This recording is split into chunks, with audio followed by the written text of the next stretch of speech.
pas comment vous dire. Eux, c'est vouloir vivre comme tout le monde, tu sais, avoir, je sais pas moi, profiter de la vie, machin, tout ce qui s'ensuit, je sais pas. Sinon, c'est compliqué. Il faut revenir en arrière à toutes les années précédentes, il y a 30 ans et tout. C'est là qu'il faut voir.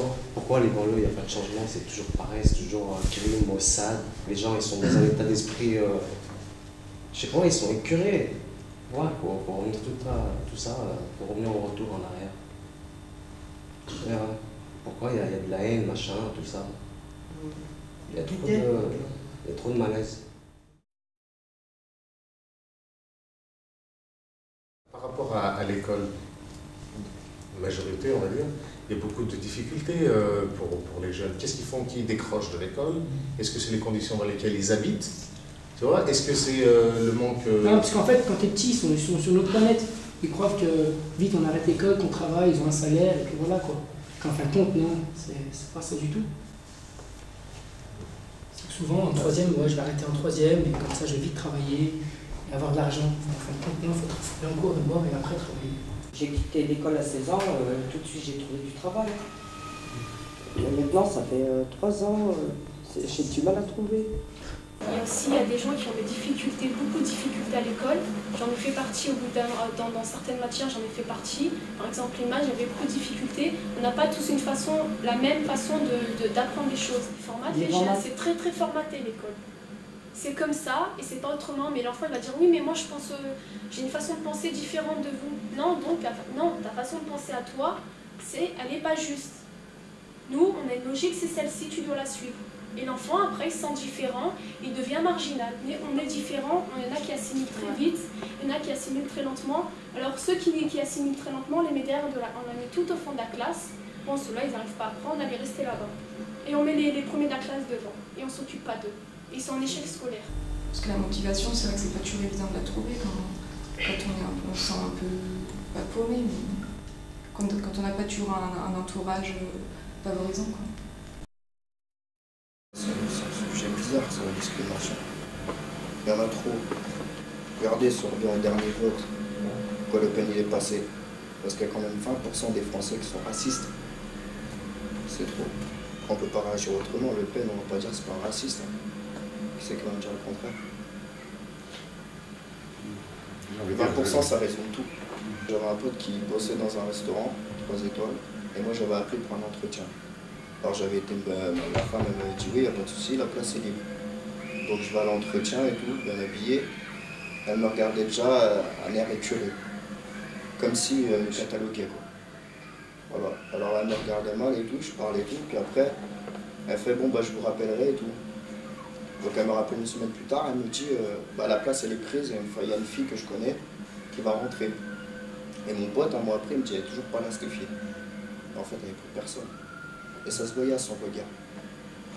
Le regard ne trompe pas. Mais elle ne vous l'a pas dit, c'est l'impression. Ah bah non. Voilà. Ah non, ils ont trop honte de dire qu'ils sont racistes. Je pars à l'entretien, il y avait une pile comme ça de CV où il y avait les têtes. Et il n'y avait que en grosse partie avec des Français, que des blondes. Dès que la personne a vu ma tête, elle était un petit peu surprise. Elle me dit, oui, je ne m'attendais pas. Voilà, elle était surprise. Très difficile de trouver du travail. Juste au McDo, j'ai postulé tous les jours, du lundi au vendredi, j'y allais, je posais, j'étais bien présenté, bien correct. Et personne ne me prenait. Personne ne me prenait. Ils me disaient, on me rappelle pas. Et t'as fait combien de McDo? J'ai fait 3. J'ai fait 3 au McDo. Après, j'ai fait un peu de partout en fait. J'ai été un peu de partout. Et ils disent qu'ils n'ont jamais de place, ou on vous rappelle. Et ça fait, c'est pour ça. Au bout de 2 semaines, tu es motivé, tu y vas, tu dis bon allez, c'est pas grave, cette fois-ci ça marche pas, la prochaine fois, au bout d'un moment tu peux plus, après tu peux plus persévérer.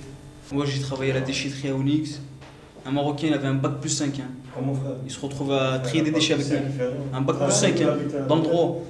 Il était où? En train de trier des déchets. Et malheureusement, il y en a beaucoup qui n'ont pas de travail, il y en a beaucoup qui n'ont pas de formation. Voilà, le fait, moi je regarde juste au final. Ok, il y a des lois, il ne faut pas qu'il y ait de racisme, il faut prendre des personnes d'origine différente dans son entreprise. Il y a eu des lois, mais les gens ne respectent pas, font les hypocrites. Ils disent « Ah non, non, parce que ses compétences », alors qu'il a le même CV que Jean-Louis David ou Jean Girard. Il y a des gens, autant ils peuvent me dire négro et tout, je sais que c'est pas vrai, parce que dans leurs yeux, ça se voit qu'ils m'aiment bien en cours, je parle avec eux. Mais il y a des gens, ça trompe pas le regard. C'est pas de la paranoïa. Le regard, il peut pas sûr. Il faudrait que quand n'importe qui va demander un boulot, qu'il n'ait pas qu'il soit pas rejeté. Qu'on lui donne des bonnes raisons précises pour lesquelles on n'accepte pas dans le boulot. L'emploi, le logement aussi. Il y a aussi le problème d'âge maintenant. Soit on est trop jeune, ils vont nous répondre, soit on est trop vieux. Avant, quand tu n'allais pas en cours, tu arrêtais en troisième, tu pouvais faire une petite formation tranquille d'une semaine et tout. Et puis après, tu trouvais du travail. À 15 ans, 16 ans, tu avais un travail déjà. Que maintenant, c'est ce qu'il dit, il faut travailler, il faut aller à l'école. Déjà, s'ils donnaient plus de travail aux jeunes, il y en aurait déjà moins dans la rue, et parce qu'ils travailleraient.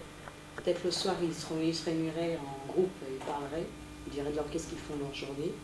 Mais là, c'est clair, chercher du travail, c'est chercher une aiguille dans une botte de foin. Parce qu'il y a beaucoup de choses que maintenant, on regarde, on cherche, quand on regarde sur Internet, souvent c'est marqué permis exigé. Et là, les jeunes, ils n'ont pas de permis, malheureusement. Pourquoi? Ils n'ont pas de sous déjà pour se les payer. Alors, c'est bien qu'ils arrêtent de marquer permis exigé et qu'ils nous laissent travailler, qu'ils nous aident, nous, à travailler. Il y a certains trucs qui fait qu'il y a certains jeunes qui ont du boulot. Il y a des comme des agences d'intérim ou je sais pas quoi, qui recrutent des jeunes pour faire, par exemple, il y a des ateliers de peinture ou des trucs comme ça. Ça, c'est déjà bien. Comme ça, les jeunes, ils disent, bon, voilà, au jour d'aujourd'hui, même si c'est pas grand-chose, mais je fais quelque chose de ma vie. On ne donne pas les chances, les vraies chances pour des personnes de banlieue de gravir les échelons. Je suis sûr que dans le monde d'aujourd'hui, même si on dit ouais, on n'a pas les moyens, mais ils ne nous donnent pas les moyens, je suis sûr que forcément, il y a un jour où ça va se débloquer. Ici, on travaille, on veut faire le bien, au lieu d'aller voler quoi que ce soit. On veut s'intégrer, on travaille, on n'a jamais rien. Moi je t'explique. On n'a jamais rien. Maintenant on travaille au black, on a tout ce qu'on veut. Je t'explique. Ta fiche de paie actuellement. Tu vas à droite, à gauche, tu te gagnes de l'argent, tu as tout ce que tu veux. Tu vas au travail comme ça, ils te donnent quoi, 540 $, et vis ça, hein, vis avec tes 5 enfants, ta femme, paye ton loyer, paye ici. Ben oui, après il te reste quoi dans les mains? Il te reste même pas un paquet de clopes, même pas pour un paquet de clopes. Après tu vas me dire pourquoi tu voles pas. Entre toute ma famille, il n'y a que moi qui travaille comme ça. Il n'y a que moi. Nous, là, ce travail-là, nous on appelle ça le travail à la française. Regarde comment on travaille. Viens nous voir comment on travaille. La vie de ma mère. Des fois on est à 4 pattes. Viens nous voir le boulot qu'on fait. Et c'est tout propre ce qu'on fait. Déjà l'État, voilà. Ils n'aident pas assez les trucs là comme vous là. Vous savez, comme RAID, tout ça. Déjà, l'État, il devrait débloquer un peu plus. L'association, voilà, l'association, l'État, il devrait leur donner un peu plus. On est dans des quartiers, on n'a pas le droit de voir comme les autres. Moi qui pratique du sport, c'est très cher et il n'y a pas d'aide. Si, ils ont fait une nouvelle carte il y a un petit moment, il n'y a pas longtemps, MRA, ils donnent 30 €. 30 €, ça fait pas grand-chose sur 256 €. 256 € l'année, plus quand on va en compétition, on paye 10 €. Plus la tenue qu'on doit acheter, ça revient à 300 €. Quel sport? Taekwondo, à l'ASS. Ça fait déjà 4 ans, mais ça revient cher. Parce que je compte après ouvrir une salle. Essayez. Hein. Dans tous les politiques actuelles, vous vous reconnaissez dans aucun d'eux? D'après les programmes qu'ils nous proposent, c'est bien des belles paroles, mais après une fois qu'ils sont élus, il faut voir s'ils tiennent les paroles. Et moi, personnellement, si jamais je vote pour quelqu'un, même si je le suis régulièrement, il dit des bonnes paroles, mais moi, je ne suis pas dans sa tête pour savoir, une fois que je suis élu, s'il va tenir à ça. C'est dur pour quelqu'un comme moi de lui faire confiance. Chirac, c'est un arnaqueur, Le Pen, c'est un facho, Sarkozy, c'est pareil. Je vois pas qui. Ils nous révoltent tous. Le médias servent aussi de prendre les images qui leur conviennent, de montrer ça aux gens. Je prends juste cette partie-là, je ne sais pas pourquoi.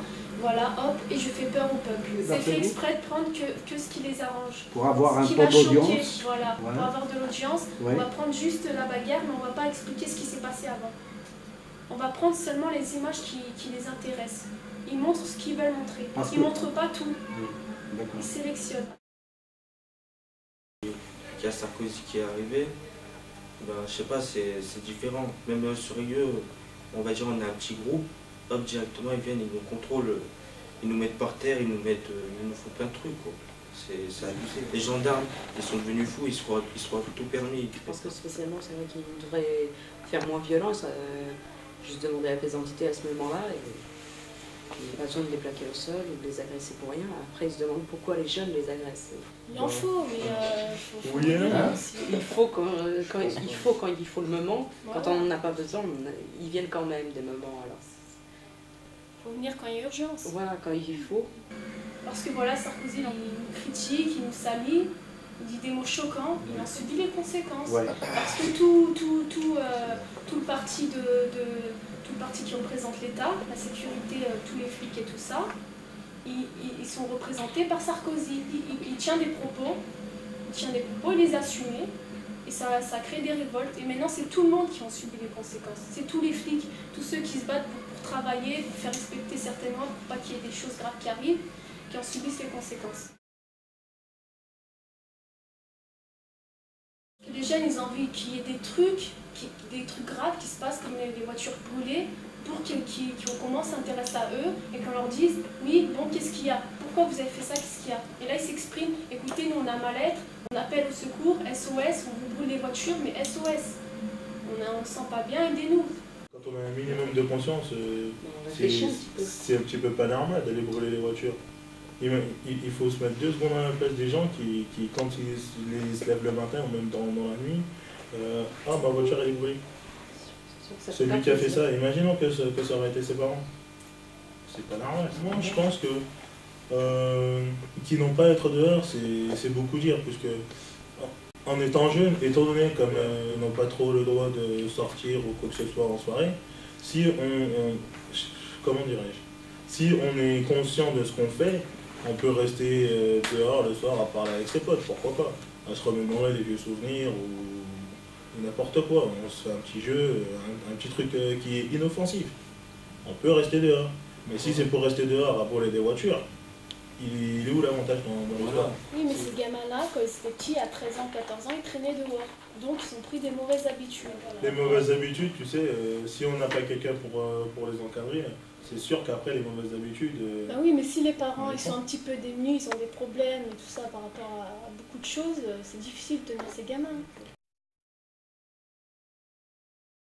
Quand on se révolte, il faut faire des choses bien précises et carrées. Il ne faut pas se révolter dans des sens où on ne sait pas où on va. Il faut attaquer des sujets sensibles, il faut donner des bonnes solutions. C'est un travail sur soi qu'il faut. Parce que même si on a beau leur parler ou leur faire une prise de conscience, si de leur côté à eux, ils ne font pas un travail sur eux-mêmes, après, on ne peut pas faire grand-chose. Il faut donner des bonnes solutions et essayer de mettre des choses en œuvre pour y arriver. Mais ces choses qui mettent en œuvre, c'est les partis politiques, c'est ceux qui gouvernent, c'est l'État qui met en œuvre. Oui, et si on ne met pas pression sur l'État, ils ne mettront rien en œuvre, c'est tout. Il faut se donner les moyens soi-même aussi. Parce que bon, il y a des fois on part, mais il n'y a jamais d'action qui fait qu'on avance. Ils ne nous laissent pas d'autre chance, ils ne nous laissent rien du tout, ils nous mettent des barrières. D'où les raisons pour lesquelles des fois il y a des voitures qui volent. Évidemment, il y en a qui en ont marre et sont obligés de réagir par la violence. Par la violence ou dépression nerveuse, ils finissent à l'hôpital. Suicide.